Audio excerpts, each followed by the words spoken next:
আমি আমার লাইফ থেকে যেই মানুষটা চলে গেছে, আমার লাইফ থেকে যে মানুষটা চলে গেছে, তো সেই মানুষটার উদ্দেশ্যে আমি একটা কথা বলতে চাচ্ছি।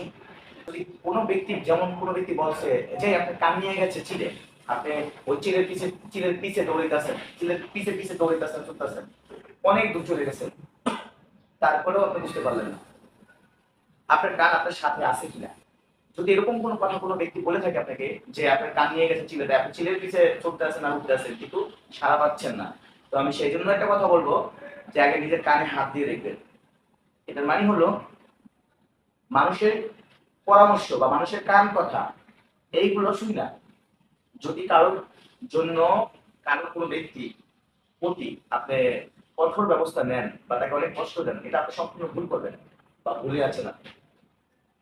আর সঠিকটা জানুন, সম্পূর্ণ সঠিকটা জানুন এবং যাচাই করুন যে আসলে এখানে বসছিল কি, ওই ব্যক্তির কি দোষ না আমার আমার যারা তার সাথে লাগছে তাদের দোষ।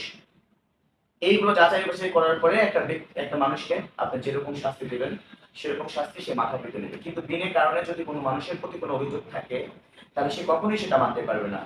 আমি আমি কোন দিক থেকে আমার একটা অভিযোগ দেখাও যে কোন দিক থেকে আমি অকর্মা ঢেকি, আমার একটা দিক থেকে আমার একটা খারাপ লক্ষণ দেখাও। আমি নেশা করি বলতে পারবে, যদি গ্রাম অঞ্চল বা শহর বা কেউ যদি কোনো ব্যক্তি যদি বলতে পারে আমি কোনো নেশাখোরের সাথে জড়িত আছি, ঠিক আছে, আমি সবার জুতার বাড়ি খাবো। যদি কোনো ব্যক্তি বলতে পারে এই ছেলেটা অকর্মা, রুজি করতে পারে না বা ইনকাম করতে পারে না, তার মেধা নাই, তার জ্ঞান বুদ্ধি নাই, সে চলতে পারে না সমাজে, তাহলে সেটার জন্য যে শাস্তি হবে সে শাস্তি আমি মাথা পেতে না। আমার এরকম যত কেলেঙ্কারি কোনো কথাবার্তা যদি থাকে আমার জীবনে একটা সালিশ ব্যবস্থা করছে কোনো মেম্বার চেয়ারম্যান বা আমি কোনো থানা পুলিশের সাথে জড়িত আছি বা আমার কোনো কিছুতে এটা কেলাম নেই, তাহলে কেন তাহলে কেন আমার জীবনে এরকম হবে কেন? আমি এতটা শর্ট থেকেও এতটা ভালো থেকেও তাহলে আমার জীবনটা কি আমি ভালো সুন্দর করে সাজাতে পারিনি? তো আমি চিন্তা করি আমি আমার জায়গা থেকে অনেকটা ভালো আছি, অনেকটা হ্যাপি আছি, এটা আমার জায়গা থেকে বলতেছি।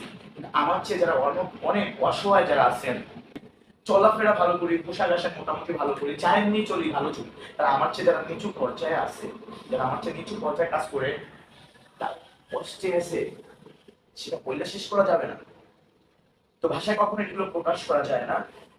তো সেক্ষেত্রে আমি অনেকটা ভালো আছি। তো কি বলবো, বলার মতো ভাষা নেই। তো সমস্ত পুরুষদের উদ্দেশ্যে বলতে আছি, আমি যে কথাগুলো বলতেছি, আমার পার্সোনাল বিষয়গুলো শেয়ার করতেছি, আসলে এগুলো শেয়ার করবে না, কারণ আমি জানি যে আমার পিছের দিনগুলো যা গেছে যা যাই গেছে আমি ওই দিনগুলোর কথা বলি না, আমি ওই ওই কথা আমি মনে রাখতে চাচ্ছি না।